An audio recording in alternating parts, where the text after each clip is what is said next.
এগুলো ইলেকশনে হয় না, সিলেকশনে হয় না। আমাদের দেশে তো ইলেকশন দেখছি, সিলেকশন দেখছি, কালেকশনও দেখছি। কি দেখছি? কালেকশন। অনেক জায়গায় দেখা গেছে নেতার ভোট নাই, তখন ঘর থেকে ধরে ধরে ভোটার সব নিয়ে এসেছে কেন্দ্রে। এটা কালেকশন হয়ে গেল না? এর জন্য এটাকে আমি কি বলি, এটা কি হয়েছে? কোথাও কোথাও কালেকশন হয়েছে, কোথাও কোথাও কালেকশন হয়েছে। তো যে সে যাই হোক, এটা একটা নতুন ধারা আর কি তৈরি হয়ে গেল, কালেকশন। যাক, ওইদিকে আমি যাচ্ছি না, আমি তো পলিটিক্যাল ফিগার না, আর ওয়াজ মাহফিলে রাজনীতিও করার অভ্যাস আমার নাই। বাংলাদেশে ভোটার আছে প্রায় 12 কোটি। কত? এর মধ্যে মাত্র 852টা হলো হিজড়া ভোটার। কয়টা? 852টা মাত্র। তাও রংপুরে না, সারা দেশে? সারা দেশে। কিন্তু পুরুষ প্রার্থী কোন রকম বিজয়ী হয়েছে। হিজড়া মহিলাটা 22,000 ভোট পাইছে। তো সারা দেশে হিজড়া আছে 852 জন ভোটার। তো যে 22,000 ভোট পাইলো হিজড়া, ভোট তো দিছে পুরুষরা। ওইটা কি রকম পুরুষ যে হিজড়াকে নেতা বানায় সংসদে আইন প্রণেতা হিসেবে পাঠাতে চায়? আমার প্রশ্ন এটা।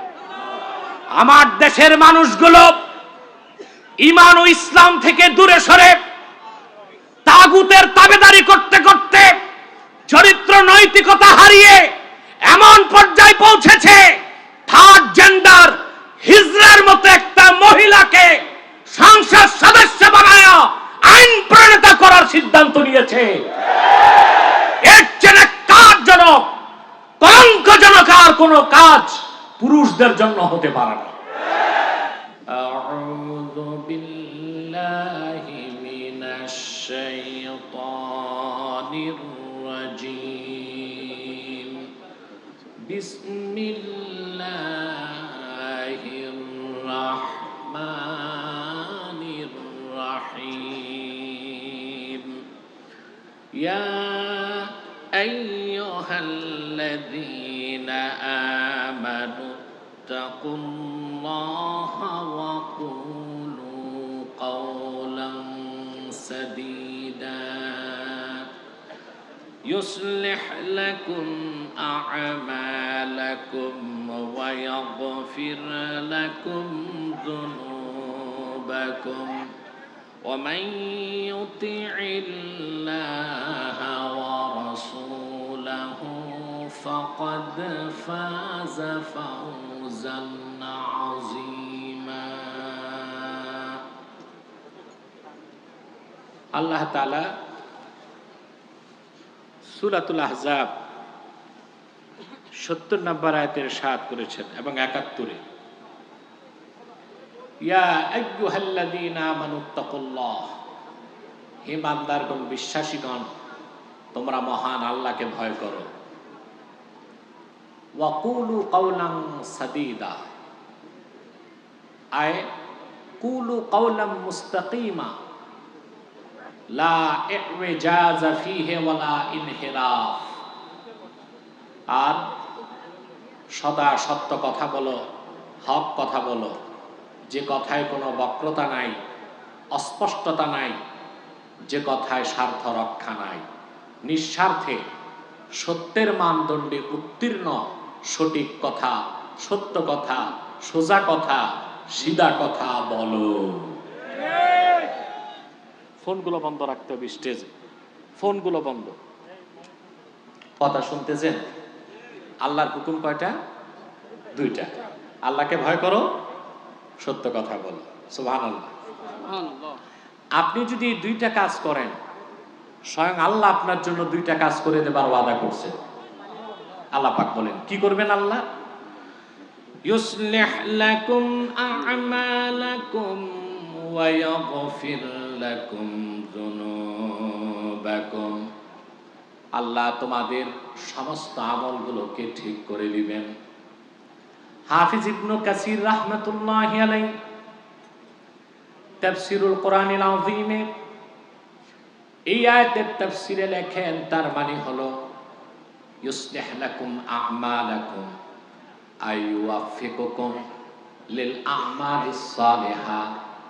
সুবহানাল্লাহ বলেন। তার মানে হচ্ছে আল্লাহ রাব্বুল আলামিন যদি আল্লাহর মুমিন বান্দা আল্লাহকে ভয় করে সত্য কথা বলে, আল্লাহ তাকে নেক আমলের তৌফিক দিবেন।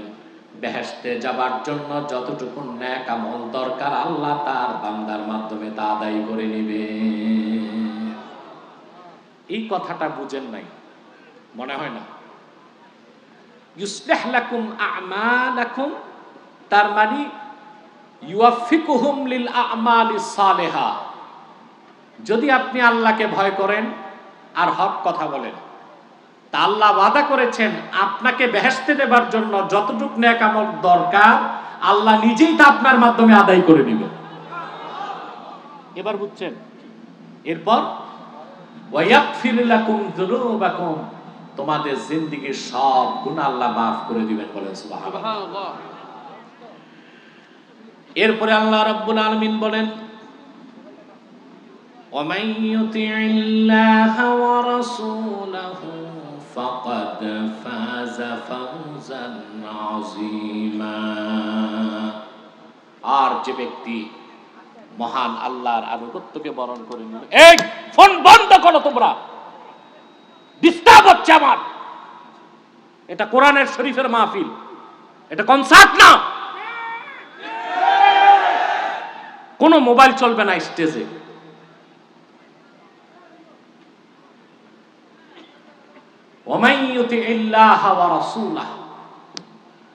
আর যে ব্যক্তি মহান আল্লাহর আনুগত্য বরণ করবে, মুহাম্মদ সাল্লাল্লাহু আলাইহি ওয়াসাল্লামের আনুগত্য বরণ করবে, যে আল্লাহ ও আল্লাহর রাসূল, আল্লাহর হাবিব, সমস্ত নবী রাসূলগণের মাথার তাজ, আখিরি নবী নূর নবীজি মুহাম্মদ সাল্লাল্লাহু আলাইহি ওয়াসাল্লামের আনুগত্যকে গ্রহণ করলো, আল্লাহ বলেন সে ব্যক্তি সফলতা চূড়ান্ত সোপান লাভ করল। সুবহানাল্লাহ। তাহলে আমরা করব দুইটা কাজ, আল্লাহ করবেন দুইটা কাজ। তাহলে বিষয়টা একপাক্ষিক না দ্বিপাক্ষিক? জোরে বলেন ভাই। একপাক্ষিক না দ্বিপাক্ষিক? আমাদের পক্ষে আমরা কাজ করব, আল্লাহকে ভয় করব এবং সত্য কথা বলবো। আল্লাহর পক্ষ থেকে যে কাজ হবে, আল্লাহ তাআলা আমাদেরকে জান্নাতে যাবার জন্য নেক আমল করার তৌফিক দিবেন আর আমাদের জিন্দেগীর গুনাহগুলো maaf করে দিবেন। সুবহানাল্লাহ। তো এই দুইটা কাজ আমরা করব ইনশাআল্লাহ। প্রিন্সিপাল ক্রাইসিস বাংলাদেশের সবচেয়ে মুসলমানদের অভাব এখন দুইটা জিনিসের। এক, আল্লাহর ভয় তাদের অন্তরে নাই। দুই, সত্যের চর্চা কমে গেছে, মিথ্যার অভ্যাস বেড়ে গেছে। শিক্ষাঙ্গনে মিথ্যার ফুলঝুরি, ব্যবসা প্রতিষ্ঠানে মিথ্যার ফুলঝুরি, সবচেয়ে বেশি মিথ্যার ফুলঝুরি রাজনীতির অঙ্গনে। ঠিক কিনা? সেজন্য আজ আর জনকল্যাণে রাজনীতি হয় না, জনগণের কল্যাণে এবার রাজনীতি হচ্ছে। জনকল্যাণে রাজনীতি হচ্ছে না জনগণের কল্লা যাচ্ছে? কল্লা যাচ্ছে। গাড়িতে আগুন, বাসে আগুন, রেলে আগুন, শপিং মলে আগুন, ফ্ল্যাটে আগুন, বাজারে আগুন, মনেও আগুন, সব জায়গায় আগুন। এক পক্ষ বলছে ওরা করেছে, ওই পক্ষ বলছে এরা করেছে। আল্লাহ ভালো জানেন কারা করেছে। তবে যে রাজনীতিতে সত্যের কোনো লেশ থাকে না, মিথ্যাকে পুঁজি করে যে রাজনীতি, ওই রাজনীতি মানুষের ঘরে, সংসারে, রাজনীতিতে, রাষ্ট্রে আগুন জ্বালিয়ে দেয়, সুখ শান্তিকে নির্বাসিত করে ভূখণ্ড থেকে, জনপদ থেকে। তাহলে আমাদের অভাব কটা জিনিস? আল্লাহর ভয় নাই,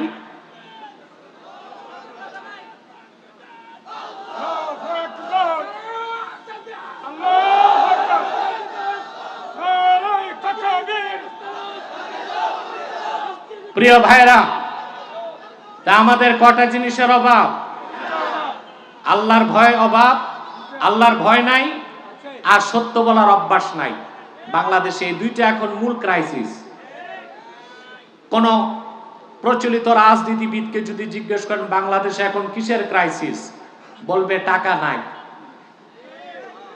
ব্যবসায়ী বলবে রিজার্ভ নাই।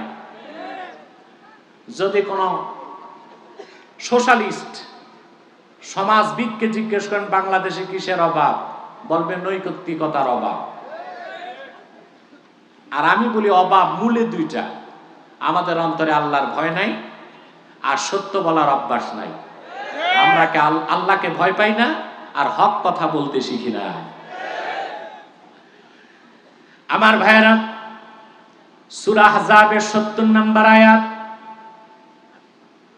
এই আয়াতের শিক্ষা যদি আমাদের জীবন চলার পথে মাইলস্টোন হতে পারে, মাইল ফলক হতে পারে, মাআতফিত তারিখ হতে পারে, আমাদের ব্যক্তি জীবন, সমাজ জীবন, সংসার জীবন, শিক্ষা জীবন, সাংস্কৃতিক জীবন, রাজনৈতিক জীবনের প্রতিটি ক্ষেত্রে যদি সূরা আহজাবের ৭০ নম্বর আয়াতকে আমরা সামনে রাখি, ইহকালে পাবো কল্যাণ, পরকালে মুক্তি, পাবো সম্মান, ইজ্জত আর আল্লাহর জান্নাত। সুবহানাল্লাহ। এই আয়াতের ফজিলতের উপর আমি দুটো হাদিস শোনাচ্ছি। একটি হাদিস বর্ণনা করেছেন আবু সাঈদ খুদরি রাদিয়াল্লাহু তাআলা।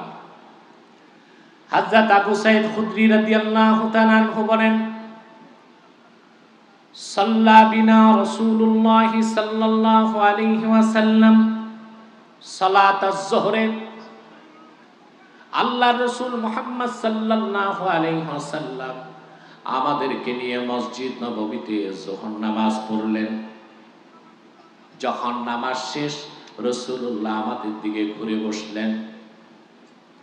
ফাআউমা বিয়াদিহি ফাজালাসনা, আল্লাহর হাবিব ওনার নূরের হাতে আমাদের ইশারা করলেন আমরা যেন বসে যাই। আমরা সব বসে গেলাম।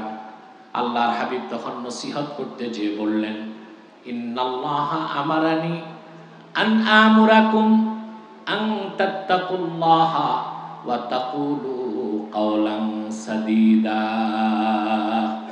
প্রিয় সাহাবীগণ, মহান আল্লাহ রাব্বুল আলামিন আমাকে নির্দেশ করেছেন আমি যেন তোমাদেরকে আদেশ করি তোমরা একমাত্র আল্লাহকে ভয় করবে আর সদা সত্য কথা বলবে।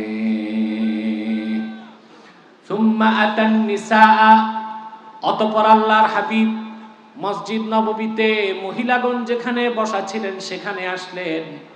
পর্দার আড়াল থেকে নারীদেরকে লক্ষ্য করে বললেন, ইন্নাল্লাহা আমারানি আন আমুরাকুন্না আন তাত্তাকিনাল্লাহা ওয়া তাকুলনা কাওলান সাদীদা। মহিলারা শোনো, মহান আল্লাহ রাব্বুল আলামিন আমাকে আদেশ করেছেন আমি যেন তোমাদেরকে নির্দেশ করি তোমরা একমাত্র মহিলারা আল্লাহকে ভয় করবে আর সত্য কথা বলবে। সুবহানাল্লাহ। তাহলে আল্লাহকে ভয় করা আর সত্য বলা আমলটা পুরুষদের জন্য ফরজ, মহিলাদের জন্য বরং মহিলাদের বেশি দরকার। আমাদের দেশে মহিলারাই এখন মিথ্যা কথা বেশি বলে। কারা বেশি বলে?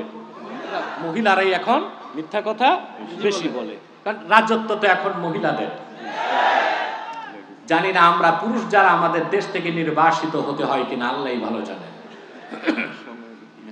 সম্মানিত সুধী, তাহলে এই যে সূরা আহজাবের ৭০ নম্বর আয়াতের ফজিলতটা আমরা শুনলাম, আরেকটা হাদিস শোনাচ্ছি। বিশ্ব বরেণ্য মুহাদ্দিস ইবনু আবিদ দুনিয়া, নাম শুনছেন আলেমরা, ইবনু আবিদ দুনিয়া, তার একটা বিখ্যাত কিতাব আছে, কিতাবটার নামই কিতাবুত তাকওয়া, শুধু তাকওয়ার উপর লেখা। ইবনু আবিদ দুনিয়া কিতাবুত তাকওয়াতে হাদিস এনেছেন আম্মা জান আয়েশা থেকে, ওয়া আন আয়েশাতা উম্মুল মুমিনিন রাদিয়াল্লাহু তাআলা আনহা আন্নাহা ক্বালাত মা কামা রাসূলুল্লাহ সাল্লাল্লাহু আলাইহি ওয়াসাল্লাম আলাল মিম্বার ইল্লা সামি'তুহু ইয়াকুলু ইয়া আইয়ুহাল্লাযীনা আমানুত্তাকুল্লাহা ওয়া কুলু কাওলান সাদীদা। উম্মাত জননী, বিশ্বের সমস্ত নারীদের মাথার মুকুট, আম্মা জান আয়েশা রাদিয়াল্লাহু তাআলা আনহা তিনি বর্ণনা করেছেন, তিনি বলেন, যখনই আমি দেখেছি আল্লাহর হাবিব মুহাম্মদ সাল্লাল্লাহু আলাইহি ওয়াসাল্লাম মসজিদ নববীর মিম্বরের মধ্যে দাঁড়িয়েছেন, রাসূলুল্লাহ যখনই খুতবা দিয়েছেন আমি শুনেছি প্রত্যেকটা খুতবায় তিনি সূরা আহজাবের ৭০ নম্বর আয়াত তেলাওয়াত করেছেন। সেটা কি? ইয়া আইয়ুহাল্লাযীনা আমানুত্তাকুল্লাহ ওয়া কুলু কাওলান সাদীদা, ঈমানদারগণ তোমরা মহান আল্লাহকে ভয় করো আর সত্য কথা। সম্মানিত সুধী, এখন একটা সূক্ষ্ম কথা বলবো। দিনের বেলা আপনাদের তো আরেকটু শক্তি থাকা দরকার, রাতে তো আপনারা ঘুমান। আমি এখন কয়েক বছর যাবৎ প্রত্যন্ত অঞ্চলে রাতে যাই না, বিশেষ দরকার হলে রাতে আসি, দিনেই যাই অধিকাংশ জায়গায়। তবে নেজামি আগামী বছর রাতে দিয়ে রাখছে 27 ডিসেম্বর, দেখি দিনে করা যায় কিনা আগামীতে, তাও চিন্তা করি ইনশাআল্লাহ।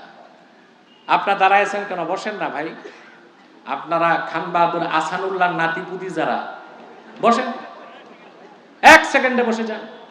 আমাদের মাহফিলে প্রচুর হিন্দুরাও আসে, অমুসলিমরাও আসে, আমরা ওদের বসতে বলি না, লজ্জা পায়। আমরা মনে করি যেমনে আছে অমনে থাক। ওই রকম ছাড়া মুসলমান যারা আছেন আল্লাহর রাস্তে বসে যান।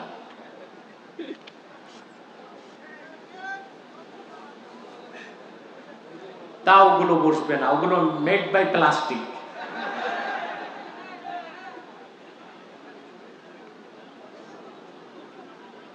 বলেন আলহামদুলিল্লাহ। আমাদের প্যান্ডেলটা কানায় কানায় ভরে গেছে, আরো আসবে লোক ইনশাআল্লাহ। আল্লাহ কবুল করুন। সম্মানিত সুধী, কথা শুনতেছেন? প্রশ্ন হচ্ছে, আল্লাহ হক কথা সত্য কথা বলতে বললেন, তার আগে আল্লাহকে ভয় করতে কেন বললেন? প্রশ্ন আসে না? তার একটি সূক্ষ্ম জবাব, আল্লাহকে ভয় করার আমল আর হক কথা সত্য কথা বলার আমল, দুটোটা আমল পরিপূরক, একটি ছাড়া আর একটা সম্ভব না। আল্লাহর ভয় যার অন্তরে থাকবে না, কোনদিন তার পক্ষে হক কথা বলা সম্ভব হবে না। কারণ সে চাকরিকে ভয় পাবে, পদ পদবি হারাবার ভয় পাবে। পীর সাহেব যদি মুরিদ হারাবার ভয় পায়, সে হক কথা বলবে? নেতা যদি কর্মী হারাবার ভয় পায়, সে হক কথা বলবে? বক্তা যদি পপুলারিটি হারাবার ভয় পায়, সে হক কথা বলবে? টাকা পয়সা, বিত্ত বৈভব, পদ পদবি, ডিগ্রি, দিরহাম দিনার, শাসকের রক্ত চক্ষু, নিন্দুকের নিন্দা, হিংসুকের হিংসা আর জালেমের জুলুমকে ভয় পাবে না। ভয় পাবে কাকে? এই জন্য আল্লাহ পাক বলেছেন আল্লাহকে ভয় করো, তারপর বলেছেন হক কথা বলো। দেখুন, হক কথা সত্য কথা বলার জন্য দুইটা শক্তি লাগে। কয়টা? একটা হচ্ছে পাওয়ার অফ অথরিটি, আরেকটা হচ্ছে শক্তি। আপনাকে সম্মানিত হতে হবে, সম্মান ছাড়া আপনার কথা কেউ শুনবে না। আর 2 নাম্বার হচ্ছে শক্তি লাগে।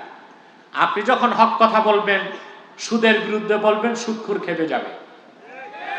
দুর্নীতিবাজের বিরুদ্ধে বলবেন কথা, দুর্নীতিবাজ খেপে যাবে। স্বৈরাচার, অত্যাচারী, জালেম, মুনাফিকের বিরুদ্ধে কথা বললে তারা নির্যাতন নিপীড়নের চাবুকে আপনাকে আঘাত করবে, তখন আপনাকে শক্তি লাগবে। মহান আল্লাহকে ভয় ছাড়া কোনো শক্তি পাওয়া যায় না। যায়? তাকওয়া ছাড়া কোনোদিন আল্লাহ প্রদত্ত শক্তি পাওয়া যায় না। আর আল্লাহ প্রদত্ত শক্তি ছাড়া কখনো হক কথা বলা যায় না। সেজন্যই বিশ্ববরণ্য মুফাসসির ইমামে ফখরুদ্দিন রাজি তার তাফসিরে লেখেন, একটি হাদিস এনেছেন, আল্লাহর হাবিব ইরশাদ করেছেন, মান আহাব্বা আন ইয়াকুনা আকরামান নাস ফালিয়াত্তাকিল্লাহ ওয়া মান আহাব্বা আন ইয়াকুনা আশাদ্দান নাস ফালিয়াতাওয়াক্কাল আলাল্লাহ। তোমাদের মধ্যে যে ব্যক্তি সম্মানিত হতে চায়, রেসপেক্টেড হতে চায়, মর্যাদা চায়, সে যেন আল্লাহকে ভয় করে। আর তোমাদের মধ্যে যে ব্যক্তি মাসাল পাওয়ার, শক্তি চায়, সুবহানাল্লাহ, ক্ষমতা চায়, সে যেন আল্লাহর উপর ভরসা করে, যে আল্লাহকে ভয় পায় আল্লাহ তাকে অপার্থিব শক্তি দান করেন। আর সেই শক্তিটা এতটাই শক্তিশালী, স্পিরিচুয়াল পাওয়ার, সুবহানাল্লাহ, ঈমানী শক্তি এতটাই মজবুত, অপ্রতিদ্বন্দ্বী, অজেয়, তার সামনে দুনিয়ার কোন তাগুতি শক্তি টিকে থাকতে পারে না। কিসের পরাশক্তি? কিসের পরাশক্তি? পরাশক্তিগুলো তখন মুমিনের কাছে ধরা শক্তি হয়ে যায়। পরাশক্তি মুমিনদের কাছে ধরা শক্তিতে পরিণত হয়ে যায়। তাহলে হক কথা বলতে কয়টা জিনিস লাগে? একটা হচ্ছে সম্মান, এটা হচ্ছে আপনি অথরিটি পেয়ে গেলেন কথা বলার। দ্বিতীয় হচ্ছে শক্তি, সুবহানাল্লাহ। এই দুইটা জিনিস আল্লাহকে ভয় করা ছাড়া কোনোদিন অর্জন করা যায় না। এগুলো ইলেকশনে হয় না, সিলেকশনে হয় না। আমাদের দেশে তো ইলেকশন দেখছি, সিলেকশন দেখছি, কালেকশনও দেখছি। কি দেখছি? কালেকশন। অনেক জায়গায় দেখা গেছে নেতার ভোট নাই, তখন ঘর থেকে ধরে ধরে ভোটার সব নিয়ে এসেছে কেন্দ্রে। এটা কালেকশন হয়ে গেল না? এর জন্য এটাকে আমি কি বলি? এটা কি হয়েছে? কোথাও কোথাও কালেকশন হয়েছে, কোথাও কোথাও কালেকশন হয়েছে। তো যে সে যাই হোক, এটা একটা নতুন ধারা আর কি তৈরি হয়ে গেল, কালেকশন। যাক, ওইদিকে আমি যাচ্ছি না, আমি তো পলিটিক্যাল ফিগার না, আর ওয়াজ মাহফিলে রাজনীতিও করার অভ্যাস আমার নাই। তবে কোরআন সুন্নাহ ভিত্তিক যতটুকু রাজনৈতিক বক্তব্য দরকার তা আমি দেই।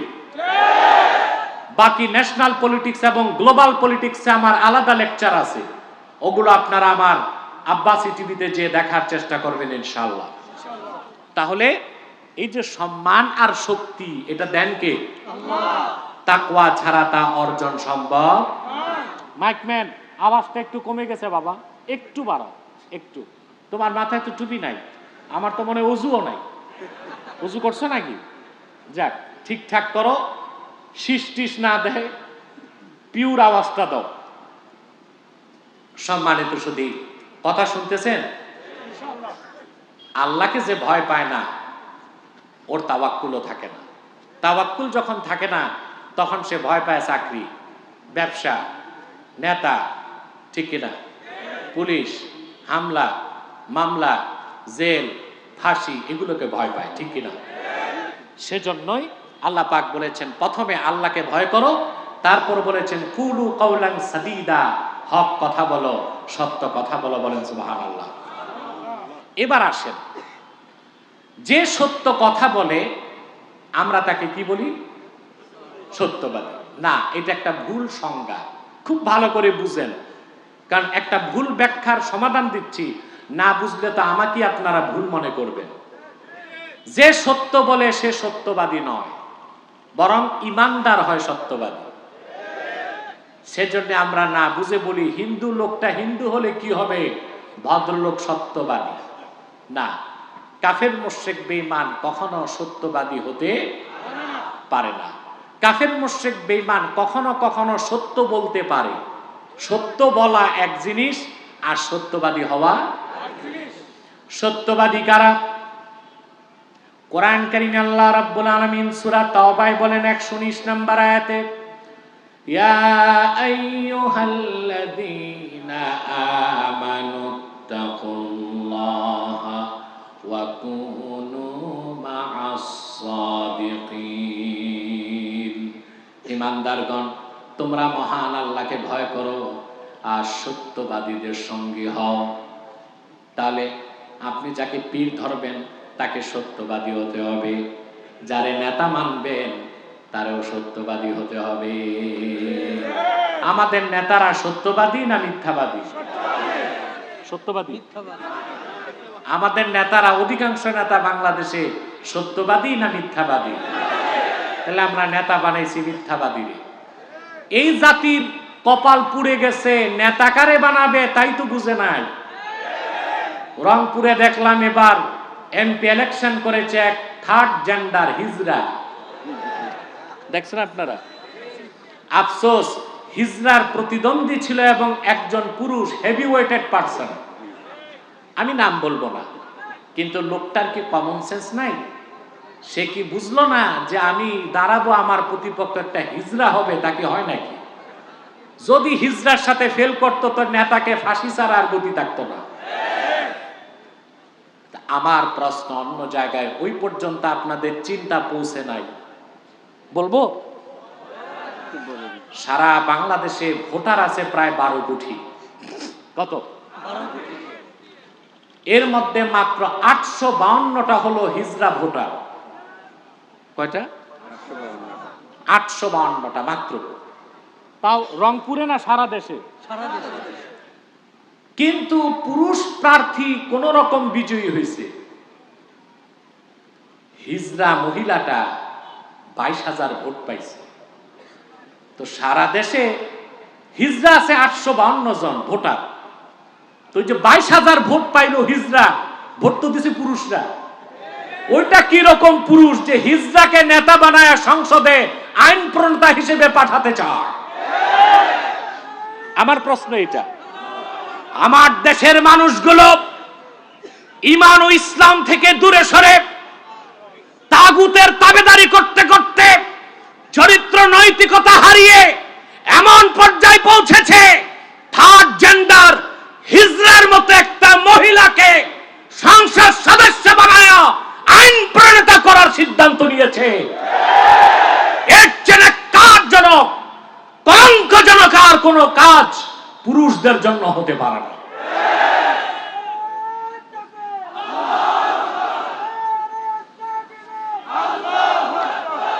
আল্লাহ রাব্বুল আলামিন বলেন, কুনু মাস সাদিকিন, সত্যবাদীদের সঙ্গী হও। তার মানে পীর হতে হবে সত্যবাদী, ইমাম হতে হবে সত্যবাদী, নেতা হতে হবে সত্যবাদী। কিন্তু সত্যবাদীদের নেতা না বানায়া আমরা নেতা বানাচ্ছি গায়িকা, নায়িকা, থার্ড জেন্ডার আর ট্রান্সজেন্ডার, দুর্নীতিবাদ, চোর, স্বৈরাচার, লুটেরা আর মিথ্যাবাদীদের। ঠিক কিনা বলেন? চুরি কারা করে দেশে? নেতারা। 92,000 কোটি টাকা বাংলাদেশ থেকে বিদেশে পাচার হয়েছে, এটা সিডিপির রিপোর্ট। প্রশাসন বলেছে 92,000 টাকা চুরি করলো কারা বলো? সিডিপি বলে মনে মনে তোমরাই তো জানো কারা চুরি করছে। আমি জানি। বাংলাদেশে, আমার বাংলাদেশে মেহনতি জনতার রক্ত পানি করা ঘামের পয়সা যারা চুরি করে লুটপাট করে বিদেশে পাচার করেছে, তার জন্য দেশের প্রথম সারির শিল্পপতিরা দায়ী। ওদের গ্রেফতার করো, তারপর ডিটেনশন দাও। বেরিয়ে আসবে বাংলাদেশের 92,000 টাকা কোথায় গেছে, কোথায় আছে। ঠিক কিনা? তা আল্লাহ বলছেন সত্যবাদীদের নেতা বানাও। আমরা নেতা বানাচ্ছি কাফের, মুশরিক, বেঈমান, নায়িকা, গায়িকা। আর এখন মোটামুটি বেঁচে গেছি আমরা হিজড়া, এও আমাদের নেতৃত্বে যাচ্ছিল। সামনে আসবে ট্রান্সজেন্ডার। ওইটার ব্যাপারে আমি 1 মিনিট বলে দিব, ইনশাআল্লাহ 2 মিনিট বলে দিব। এটা একটা মারাত্মক ফিতনা, ট্রান্সজেন্ডার।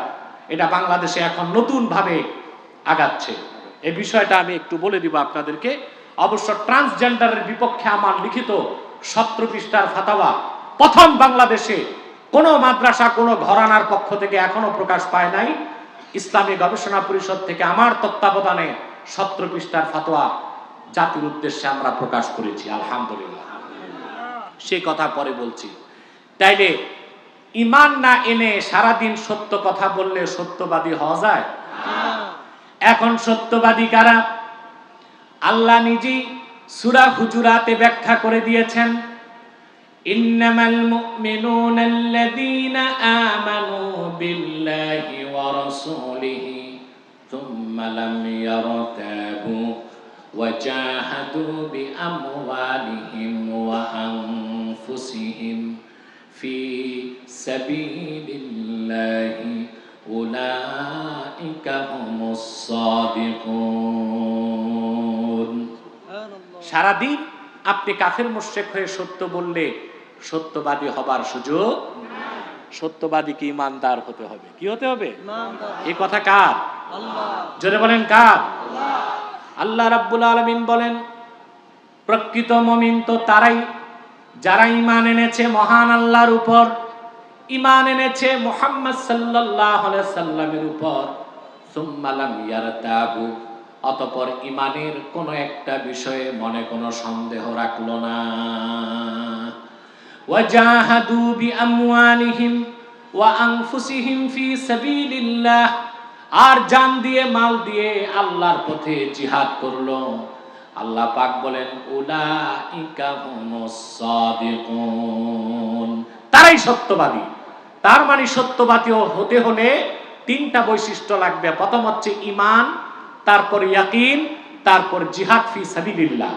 এই তিনটা জিনিস যার মধ্যে পাবেন, সে যদি পীর হয় হক্কানি পীর, সে যদি নেতা হয় সঠিক নেতা, সে যদি ব্যবসায়ী হয় সত্যবাদী ব্যবসায়ী, সে যদি রাজনীতিবিদ হয় সত্যবাদী রাজনীতিবিদ।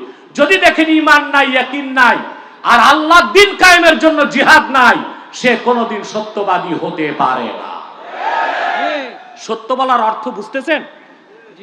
ব্যাখ্যাগুলো একটু বুঝার বিষয়। আমি বলবো আপনারা মন কান খুলে কথাগুলো শুনে। আর আসি আমি আধা ঘন্টাও নাই, এর আগে আমাকে চলে যেতে হচ্ছে। আশা করি আপনারা কম সময়ে আমি একটা মেসেজ আপনাদেরকে দিয়েই স্টেজ থেকে নামতে পারবো ইনশাআল্লাহ। তাহলে সত্যবাদী হতে কয়টা বৈশিষ্ট্য লাগবে? প্রথম ঈমান, জোরে বলেন কি? ঈমান। দ্বিতীয় হচ্ছে ইয়াকিন, 3 নাম্বার হচ্ছে জিহাদ ফি সাবিলিল্লাহ। প্রাণ খুলে বলেন জিহাদ ফি সাবিলিল্লাহ, জিহাদ ফি সাবিলিল্লাহ, জিহাদ ফি সাবিলিল্লাহ। জিহাদ ফি সাবিলিল্লাহ তিনটা স্তর। কয়টা? তিনটা। এখন আলেম ওলামা জিহাদের নামই ভুলে যাচ্ছে ভয়তে। কেন? ভয়তে। কারণ জিহাদের কথা বললেই বলবে জঙ্গি। লজ্জা হয় না? যেখানে আফগানিস্তানে নিরীহ অস্ত্রহীন নির্যাতিত নিপীড়িত মুসলমান বুকের তাজা রক্ত ঢেলে দিয়ে জিহাদ ফি সাবিলিল্লাহর মাধ্যমে যুক্তরাষ্ট্রের মতো পরাশক্তিকে নাস্তানাবুদ করে কালেমার পতাকা উড্ডীন করেছে, বাংলাদেশের মাটিতে জিহাদ নামটা নিতে লজ্জা পান। এই রকম কাপুরুষের জীবনের চেয়ে শাহাদাতের মওতের মাধ্যমে আল্লাহর কাছে চলে যাওয়া উত্তম। নারায়ে তাকবীর, নারায়ে তাকবীর, আল্লাহু আকবার। জিহাদ জিহাদ জিহাদ চাই, জিহাদ করে বাঁচতে চাই। টাইম দেখো আমার ভাইরা, জিহাদের স্তর কয়টা? জোরে বলতে হবে। এটা আমার কথা না, হাদিসটি আমার ভাইরা, হাদিসটি সুনান আবি দাউদে এসেছে। বিশ্ববরণ্য মুহাদ্দিস ইবনু হাজার আসকালানি বুলুগুল মারামের মধ্যে হাদিসটি বর্ণনা করেছেন। আনাস বিন মালিক হাদিসটি বর্ণনা করেছেন। ওয়া আন আনাস ইবনে মালিক রাদিয়াল্লাহু তাআলা আনহু আন্নাহু قال قال رسول الله صلى الله عليه وسلم জাহিদুল মুশরিকিনা বিআমওয়ালিকুম ওয়া আনফুসিকুম ওয়া আলসিনাতিকুম। বিশ্ব মানবতার মুক্তির মহান কান্ডারি দিশারি আখিরি নবী, নবীগণের মাথার তাজ, নূর নবীজি আমার মুহাম্মদ সাল্লাল্লাহু আলাইহি ওয়াসাল্লাম ১৫০০ বছর আগে উম্মতে মুহাম্মাদীকে নির্দেশ করেছেন, জাহিদুল মুশরিকিনা বিআমওয়ালিকুম ওয়া আনফুসিকুম ওয়া আলসিনাতিকুম। তোমরা কাফের মুশরিক বেঈমান দ্বীনের শত্রুদের বিরুদ্ধে জিহাদ করো, জান দিয়ে, মাল দিয়ে, জবান দিয়ে। কয় ভাবে জিহাদ? 3 ভাবে। জান, মাল, জবান। জোরে বলতে হবে, জান, মাল, জবান। সেই জবান দিয়ে সত্যের পক্ষে যখন কথা বলবেন কোরআন সুন্নাহর আলোকে, সেটাই সত্য কথা। আল্লাহ সেটাই বলেছেন, ওয়াকুলু কাওলান সাদীদা, আয় কুলু কাওলাম মুস্তাকিমা লা ইওজাজা ফিহি ওয়ালা ইলহিরাফ। সত্য কথা বলো, হক কথা বলো, যে কথায় কোনো বক্রতা নাই, যে কথায় পাশ কাটা নাই, যে কথায় স্বার্থ রক্ষা নাই, বরং সত্যের মানদণ্ডে যা উত্তীর্ণ কোরআন সুন্নাহর আলোকে তা নির্দ্বিধায় বলো। এটা হচ্ছে জবানের জিহাদ। কিসের জিহাদ? জোরে বলেন। আমরা জানের জিহাদ, মালের জিহাদ করতে পারি না, এটা দুর্বলতা কিনা? কথা বলে না। অন্তত জবান দিয়ে আল্লাহর দ্বীনের পক্ষে জিহাদ করতে পারবো ইনশাআল্লাহ। তাহলে সত্যের পক্ষে আমাদের অবস্থান হবে দৃঢ়, সত্যের পক্ষে আমাদের উচ্চারণ হবে বজ্রের চেয়েও কঠিন। শাসকের রক্তচক্ষু, হিংসুকের হিংসা, নিন্দুকের নিন্দা, অত্যাচারীর অত্যাচার আমাদেরকে যেন সত্য বলার মহান জিহাদ থেকে এক চুল সরাতে না পারে, পেকুয়ার জনসভা থেকে এই শপথ আপনাদেরকে নিতে হবে। রাজি আছেন? রাজি আছেন? আমার ভাইয়েরা, একটু স্লোগান কম দেন, আমার টাইম তো কম। রাতে যখন আসবো আমারে বসে স্লোগান দিয়ে ইনশাআল্লাহ। আমার ভাইয়েরা, কথা খেয়াল করতেছেন? কুলু কাওলান সাদীদা, হক কথা বলার ক্ষেত্রে, সত্য বলার ক্ষেত্রে মিথ্যার সঙ্গে আপোষ করা যায় না। কিন্তু বাংলাদেশে আমরা দেখতে পাই সাধারণ যারা ঈমান বুঝে না, আমল বুঝে না, ইসলাম বুঝে না, তাদের কথা তো বাদই দিলাম, অনেক লেবাসদারি আলেম আজকে আলেমের কাতার থেকে জালেমের কাতারে চলে গেছে। যায় নাই? আলেম মানুষ মিথ্যার পক্ষ নেয়। এইটা কেমন আলেম? চট্টগ্রামের মানুষ তাকে বিতাড়িত করেছে।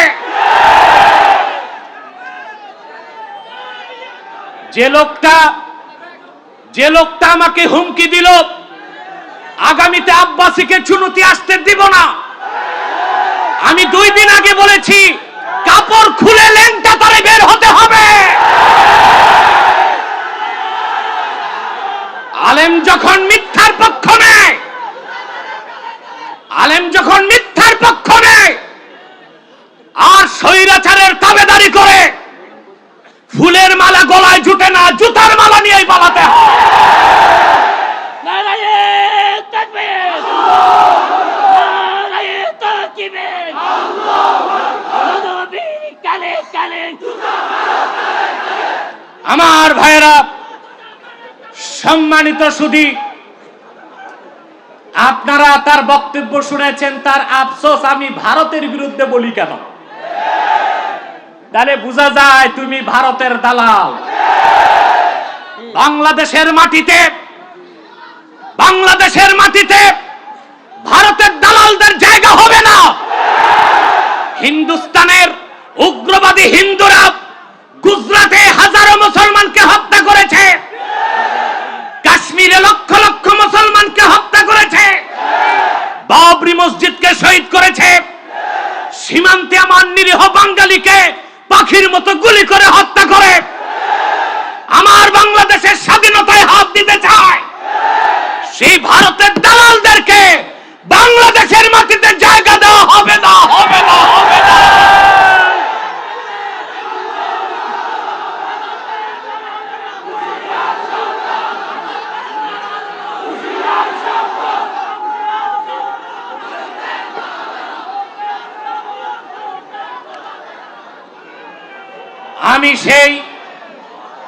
আমি সেই মৌলবীকে বলবো, 10 বছর তো মাখন খাইছো, এবার বসে বসে হাত চাটো, তওবা করো।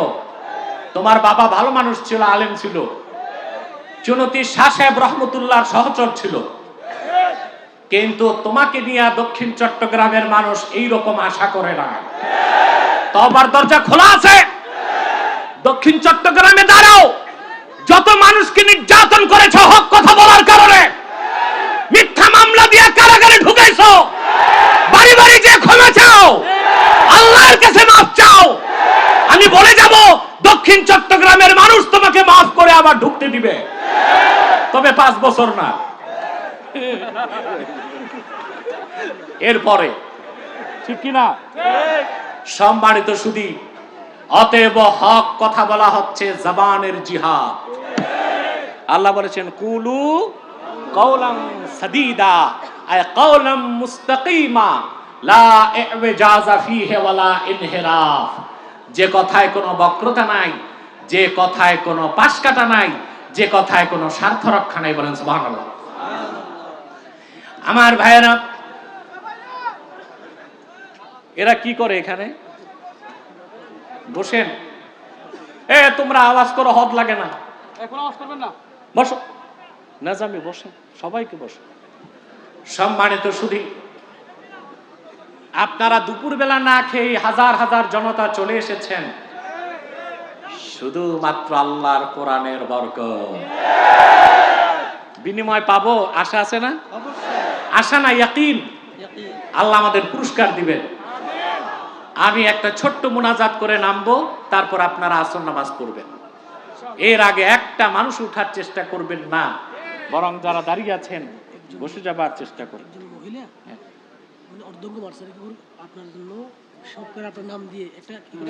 এটা পরে মুনাজাতের পর আমি দেখবো, রাখেন।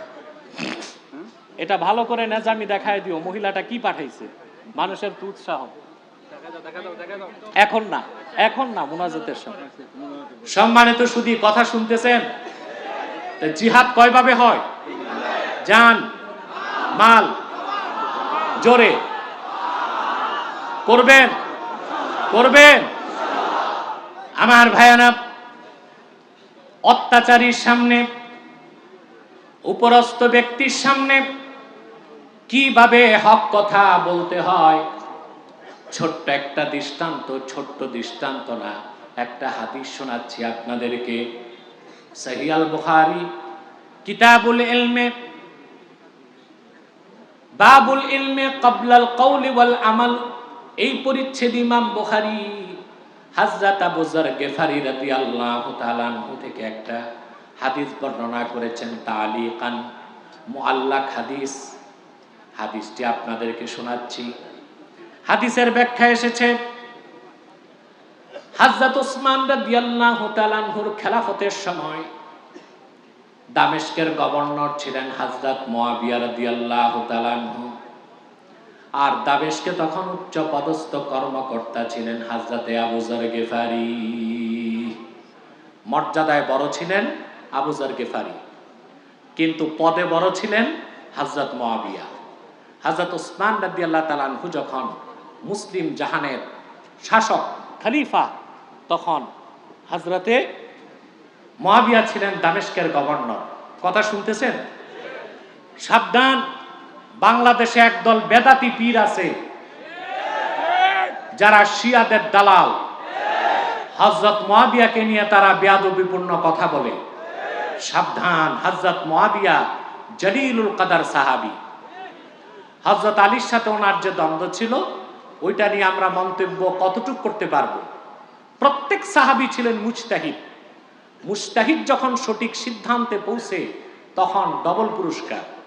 যখন একটা সিদ্ধান্তে পৌঁছে ভুল হলেও আল্লাহ তাকে, ভুল সিদ্ধান্তে পৌঁছলো, একটা পুরস্কার আল্লাহ দেন।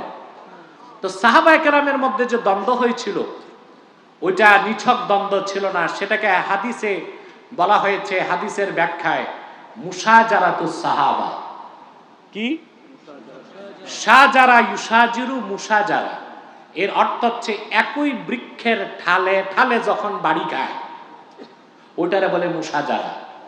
তো একটা বৃক্ষের ঠালে ঠালে যখন সংঘর্ষ হয়, ওর জন্য কি ঠালগুলো দায়ী না বাইরের বাতাস দায়ী? আমি বুঝাইতে পারি না। দায়ী কি? হযরত আলীর সঙ্গে হযরত মুআবিয়ার সিফফিনে যে যুদ্ধ হয়েছিল, আমাদের সমালোচনা করার কোনো অধিকার নাই। সেটা ছিল মুশাজারাতুস সাহাবা, সেটার জন্য কোনো সাহাবীকে দায়ী করা যাবে না। দায়ী ছিল কুখ্যাত ইহুদি আব্দুল্লাহ বিন সাবা ও তার সাবাই চক্র। আমরা এতটুকু বলতে পারি, সিফফিন যুদ্ধে হযরত আলীর সিদ্ধান্ত সঠিক ছিল আর মুয়াবিয়ার সিদ্ধান্ত ভুল ছিল। এর বেশি হযরত মুয়াবিয়ার সমালোচনা করতে গেলে ঈমান নষ্ট হয়ে যাবে। মনে থাকবে, হযরত মুয়াবিয়া ছিলেন দামেস্কের গভর্নর, আর ওনার অধীনে চাকরি করতেন আবু যর গিফারি রাদিয়াল্লাহু তাআলা। হযরত মুয়াবিয়ার সাথে আবু যর গিফারির দ্বন্দ্ব হয়ে গেল একদিন কোরআন শরীফের একটা আয়াতের ব্যাখ্যা নিয়ে। কয়টা আয়াতের ব্যাখ্যা? আল্লাহ রাব্বুল আলামিন কোরআন কারীমে বলেন, ওয়াল্লাযীনা ইয়াকনিজুনা আয-যাহাবা ওয়াল ফিদ্দাতা ওয়া লা ইউনফিকুনাহা ফি সাবিলিল্লাহি ফাবাশশিরহুম বিআযাবিন আলীম। আল্লাহ রাব্বুল আলামিন বলেছেন, এবং যারা সোনা রূপা জমা করে রাখে, আল্লাহর পথে খরচ করে না, হে প্রিয় রাসূল, আপনি তাদেরকে কঠিন শাস্তির সুসংবাদ দিন। এই আয়াতের ব্যাখ্যায় মুয়াবিয়া বললেন, এই আয়াতটির শাস্তির কথা আমাদের মুসলমানদের জন্য নয়, আহলে কিতাবের জন্য, ইহুদি খ্রিস্টানদের জন্য। আবু যর গিফারি বরদাশত করতে পারলেন না, সাথে সাথে দাঁড়ায় বললেন, মুয়াবিয়া আপনার তাফসীর ভুল। আল্লাহু আকবার। গভর্নরের প্রতিবাদ করলেন তার অধীনস্থ কর্মকর্তা। এই সাহস আছে আমাদের? কথা বলে না। মন্ত্রী ভুল বললে সচিব তার ভুল ধরতে পারে? কথা বলে না। প্রধানমন্ত্রী ভুল কথা বললে এমপিরা ভুল ধরতে পারে? কিন্তু ইসলাম কতটুকু অধিকার দিয়েছে মানুষের দেখেন। হযরত আবু যর গিফারি বললেন, মুয়াবিয়া তোমার ব্যাখ্যা ভুল। ইন্না হাযিহিল আয়া নাযালাত ফীনা ওয়া ফীহিম। এই আয়াতে যে দান খয়রাত না করলে শাস্তির কথা, এটা আমাদের জন্য, তাদের জন্য। দ্বন্দ্ব চূড়ান্ত রূপ নিল। এক পর্যায়ে আবু যর গিফারি চাকরি হারালেন। আজকে আমার দেশের ইমাম আর খতিবরা চাকরি হারাবার ভয়তে মিম্বরে হক কথা বলতে পারে না। পীর সাহেব মুরিদ কমে যাবে, হক কথা বলে না। বক্তা যখন স্কলার হয়ে যায়, টিভির পর্দায় হক কথা বলে না, চ্যানেল পাবে না। সত্য, এটাই বাস্তব। হযরত আবু যর গিফারি বললেন, চাকরি ছেড়ে দিলেন, এত উচ্চ পদস্থ চাকরি ছেড়ে দিলেন, মদিনাতুল মুনাওয়ারাতে চলে আসলেন, আর রাবাজা নামক এলাকায় জীবনের শেষ নিঃশ্বাস ত্যাগ করলেন, কিন্তু মুয়াবিয়ার সাথে আপোষ করেন না। হযরত আবু যর গিফারিকে বলা হলো, আবু যর গিফারি কোরআন শরীফের একটা আয়াতের ব্যাখ্যা, মুয়াবিয়া যা করছে তাই মেনে নিলেন না কেন? আপনি দ্বন্দ্বে গেলেন কেন?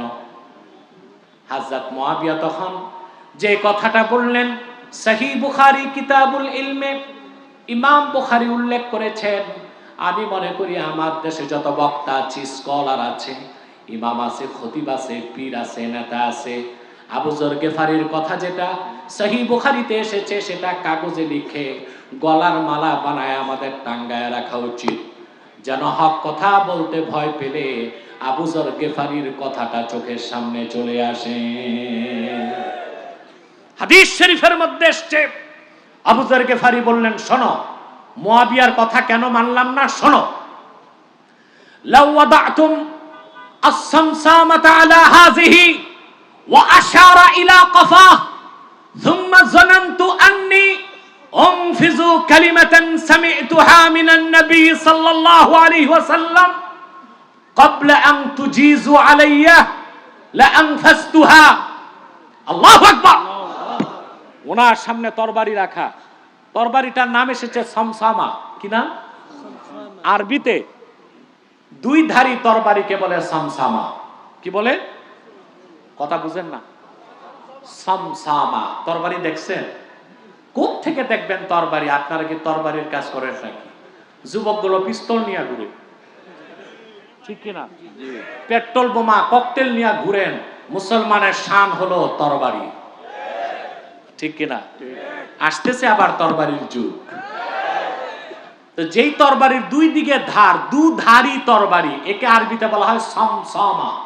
কি বলা হয়? হযরত আবু যর গিফারি সামনে তরবারি দেখালেন লোকদেরকে, আর বললেন লাউ ওয়াদাতুম আস-সামসামাতা আলা হাযিহি ওয়া আশারা ইলা কাফা। আবু যর গিফারি বললেন, এই যে আমার সামনে দুধারী তরবারি, এটা যদি তোমরা আমার কল্লায় ধরো, সুম্মা জানানতু আন্নী উনফিজু কালিমাতান সামি'তুহা মিনান নবী সাল্লাল্লাহু আলাইহি ওয়াসাল্লাম ক্বাবলা আন তুজিজু আলাইয়া লা আনফাসতুহা। আর তোমরা আমার কল্লা কাটার আগে আমি যদি বুঝতে পারি আল্লাহর হাবিব মুহাম্মদ সাল্লাল্লাহু আলাইহি সাল্লামের নূরের জবান থেকে হাদিস শুনেছি, একটা এমন হাদিস যা এখনো বলি নাই, এমন একটা হাদিস এখনো বলা হয় নাই, আমার কল্লা কাটার আগে সেই হাদিসটা আমি বলে যাব। এভাবে সাহাবায়ে কেরাম আমাদেরকে শিক্ষা দিয়েছেন, কুলু কাওলান সাদীদা, সত্য কথা বলো। এই শিক্ষাটা সাহাবায়ে কেরাম আমাদেরকে দিয়েছেন, আমরা এই আমল করব।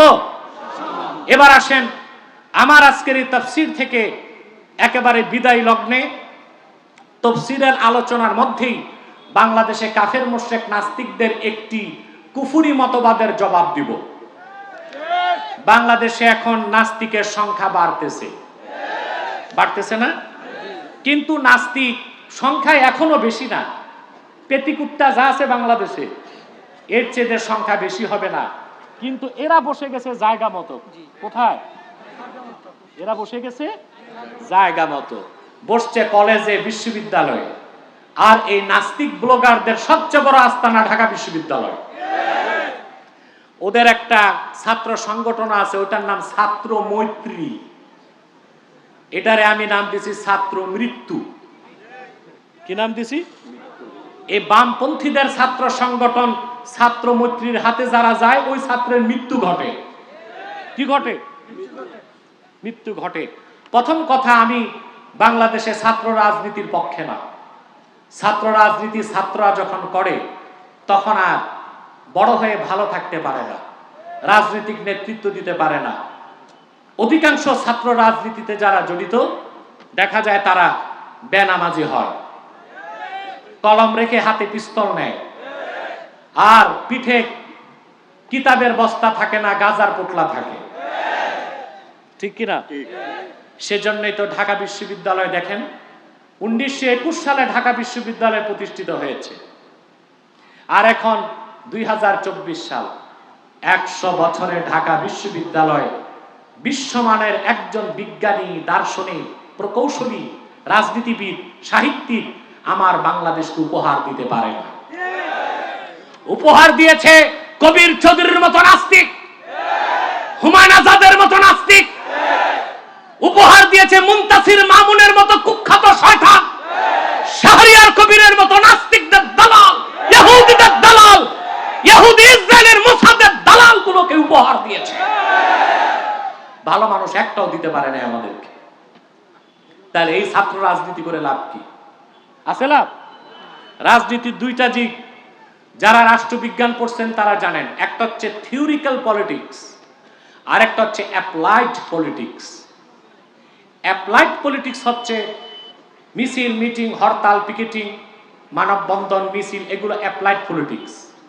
আপনাদের দেশে এগুলোই চলে বেশি। আরেকটা হচ্ছে থিওরিক্যাল পলিটিক্স। থিওরিক্যাল পলিটিক্সে যে পড়াশোনা করে, একদিকে সে পলিটিশিয়ান, আরেকদিকে তার পরিচয় পলিটিক্যাল সায়েন্টিস্ট, রাষ্ট্রবিজ্ঞানী।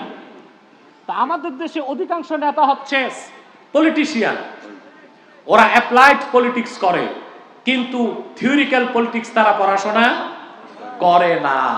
তো ছাত্ররা যদি পড়াশোনার আগেই অ্যাপ্লাইড পলিটিক্স, হরতাল, পিকেটিং, মিছিল, মিটিং অভ্যস্ত হয়, কোনোদিনে তাদের পক্ষে যোগ্য রাজনীতিবিদ হয়ে দেশকে নেতৃত্ব দেওয়া সম্ভব হবে না। সেজন্য ছাত্র রাজনীতি বাংলাদেশে নিষিদ্ধ করে দেওয়া হোক। দুই, যে কথা বলছিলাম, এই কাফের মুশরিক নাস্তিকগুলো আমার দেশের সন্তানগুলোকে বিশ্ববিদ্যালয়ে গেলেই এগুলোরে আর মানুষ রাখে না, পশু বানায় দেয়। যে ছেলেটা কলেজে থাকতে নামাজ পড়ে, বিশ্ববিদ্যালয়ে গেলে বেনামাজি হয়ে যায়, নাস্তিক ব্লগারদের খপ্পরে পড়ে। তা তা নাস্তিক ব্লগাররা যুবকদেরকে ডেসপারেট করতে, ইসলাম থেকে সরাতে মুখ রোচক একটা কথা বলে, এটার নাম হচ্ছে ফ্রিডম অফ স্পিচ, বাক স্বাধীনতা। কি বলে? বাক স্বাধীনতা। এই যে বাক স্বাধীনতার কথা নাস্তিকরা বলে, কাফেররা বলে, এটা তারা আমদানি করছে পশ্চিমা দুনিয়া থেকে। কোথা থেকে? 4টায় আমি ছেড়ে দিচ্ছি ইনশাল্লাহ। নেজামি কই? 4টায় ছাড়লে প্লেন ধরা যাবে না ইনশাল্লাহ। আর 10 মিনিট কষ্ট করতে হবে। রাজি আছেন তো? 4টা বেজে গেলে আপনারা আজান দিয়ে নামাজ পড়ে আবার বসে যাবেন। কেউ যাবেন না ইনশাল্লাহ, সবাই থাকবেন। সম্মানিত শুধু খাবে তো ঠিক আছে, এত লোককে খাওয়ার আয়োজন নেজামি করলে তো আরো 30 লাখ টাকা বাজেট করা দরকার। নিজের টাকায় খাইয়েন, খাওয়ার সময় দেওয়া হবে ইনশাল্লাহ। কি বলেন? সম্মানিত শুধু যে কথা বলছিলাম, তো ওরা মানুষকে নাস্তিক বানায় কি দিয়ে জানেন? ওরা একটা কথা বলে, সেই কথাটা হচ্ছে ফ্রিডম অফ স্পিচ, বাক স্বাধীনতা। পশ্চিমা দুনিয়া থেকে আমদানি করছে। নাস্তিকদের কর্ণকুহরে স্পষ্টভাবে পৌঁছায় দিচ্ছি আমার কথা, পশ্চিমা দুনিয়া তোমাদেরকে যে ফ্রিডম অফ স্পিচ আর ফ্রিডম অফ এক্সপ্রেশন, বাক স্বাধীনতা, মুক্ত চিন্তা শিখিয়েছে, সেটা মনুষ্যত্ব নয়, পশুত্ব। সেটা মানুষের কাজ নয়, পাগলের কাজ। প্রকৃত বাক স্বাধীনতা দিয়েছে একমাত্র ইসলাম। বাক স্বাধীনতা কে দিয়েছে? জোরে বলেন, জোরে বলেন। দেখেন, ইসলাম বাক স্বাধীনতাকে সমর্থন করে, বাক স্বেচ্ছাচারিতাকে সমর্থন করে না। মনে করুন, বাক স্বাধীনতা আর বাক স্বেচ্ছাচারিতায় পার্থক্যটা বুঝাই দিচ্ছি। আপনার শ্বশুর আসছে মহেশখালী থেকে, শুটকি কোনটা খান বেশি? ছুরি, ভেটকি না লটকা? লইঠা, লইঠা। এই লইঠা শুটকি নিয়ে আসছে। খুশির চোটে শ্বশুরকে দেখে আপনি বললেন, আসসালামু আলাইকুম দুলাভাই, কেমন আছেন? শ্বশুরে কি বললেন? দুলাভাই। পাশের লোক বলল, তুমি কি পাগল? এ তো তোমার শ্বশুর। দুলাভাই বলছে কেন? আপনি বলছেন this is my freedom of speech, এটা আমার বাক স্বাধীনতা, মন চাইছে বলছি। এটাকে মানুষের কাজ না পাগলের কাজ? এই নাস্তিকরা ওই পশ্চিমাদের ওই বাক স্বাধীনতা শিখাতে চায়, যেটা পাগলামি। ইসলাম বাক স্বাধীনতা, সুবহানাল্লাহ, হিউম্যান রাইটস, মানবাধিকার, কথা বলার অধিকার কতটুকু দিয়েছে আমি একটা দৃষ্টান্ত দিয়েই আজকের তাফসীরের সমাপ্তি টানবো ইনশাআল্লাহ। হযরত ওমর রাদিয়াল্লাহু তাআলা আনহুর যুগে বিবাহ বিচ্ছেদের ঘটনায় হযরত ওমর রাদিয়াল্লাহু তাআলা আনহু বললেন যে মহিলাদেরকে তোমরা খুব বেশি মোহর দিও না, কেন আপনি যদি আপনার বউকে ছাড়েন, তারে বিদায় দিলে মোহর নিতে পারবেন না, মোহর তার সাথেই যেতে হবে? কথা বলেন, মোহর ফেরত নেওয়া যাবে? যাবে না। তা হযরত ওমর বললেন যে তোমরা মহিলাদেরকে খুব বেশি মোহর দিও না। হাদিস সাক্ষ্য দেয়, পর্দানসীন এক মেয়ে দাঁড়ায় গেল। হাদিস শরীফে এসেছে, ফাকামাত ইহদান নিসা, একজন মহিলা দাঁড়ায় গেল, পর্দায় আবৃত তার চেহারা। হযরত ওমরকে ডাক দিয়ে বললেন, ওমর, আপনার কথা মানতে পারবো না। সুবহানাল্লাহ বলবেন না? অর্ধেক পৃথিবীর শাসক। হাদিস সাক্ষ্য দেয়, যেই ওমরের ছায়া দেখলে শয়তান পালায় যেত। হযরত ওমরের সিদ্ধান্তের পক্ষে কোরআন শরীফে 22টা আয়াত নাজিল হয়েছে। অর্ধেক পৃথিবীর শাসক ওমরকে, খলিফাতুল মুসলিমিনকে একজন মহিলা দাঁড়ায় বলল, ওমর, আপনার কথা ভুল মানতে পারি না, কারণ আপনার কথাটা কোরআনের বিপক্ষে যায়। আল্লাহু আকবার! ইসলাম হিউম্যান রাইট, মানবাধিকার কতটুকু সমুন্নত করেছে। একজন নারীকে কথা বলার কি অধিকার দিয়েছে যে অর্ধেক পৃথিবীর শাসককে মেয়েটি দাঁড়িয়ে বলল মসজিদ নববী সাল্লাল্লাহু আলাইহি সাল্লামে, ওমর, আপনার কথা মানতে পারি না। সুবহানাল্লাহি বিহামদিহি।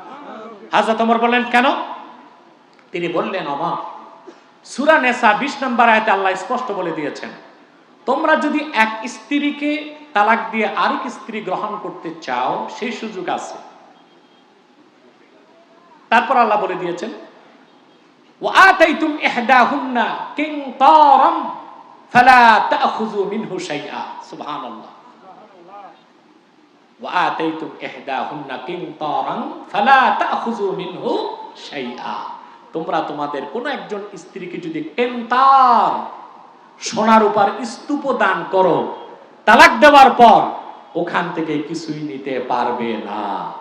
মহিলাটি কোরআন শরীফের এই আয়াত থেকে প্রমাণ দিলেন হযরত ওমরকে ইচ্ছে করলে একজন পুরুষ তার স্ত্রীকে মোহর হিসেবে সোনার উপর স্তূপ দিতে পারেন। আর আপনি বলতেছেন মোহর বেশি দিও না, আল্লাহর কোরআনের কথা আপনার কথায় ওমর সাংঘর্ষিক হয়ে যায়। হাদিস সাক্ষ্য দেয় হযরত ওমর বললেন ফারাজা উমারু আন রাইহি। হযরত ওমর তার সিদ্ধান্ত পরিবর্তন করে বললেন আসাবাত ইমরাআতুন ওয়া আখতা ওমর। একজন নারী সঠিক ফতোয়া দিয়েছে, ওমর ভুল করেছে। সুবহানাল্লাহ। ইসলাম বাক স্বাধীনতা দিয়েছে। কাফের মুশরিক নাস্তিকরা যে বাক স্বাধীনতার কথা বলে সেটা বাক স্বাধীনতা নয়, বাক স্বেচ্ছাচারিতা। সেটা মানুষের কাজ না, পশুর কাজ। ঠিক কিনা বলেন? আল্লাহ আমাদের বাক স্বাধীনতা দিয়েছেন কুলু কাওলান সাদীদা। তোমরা হক কথা বলো, সত্য কথা বলো।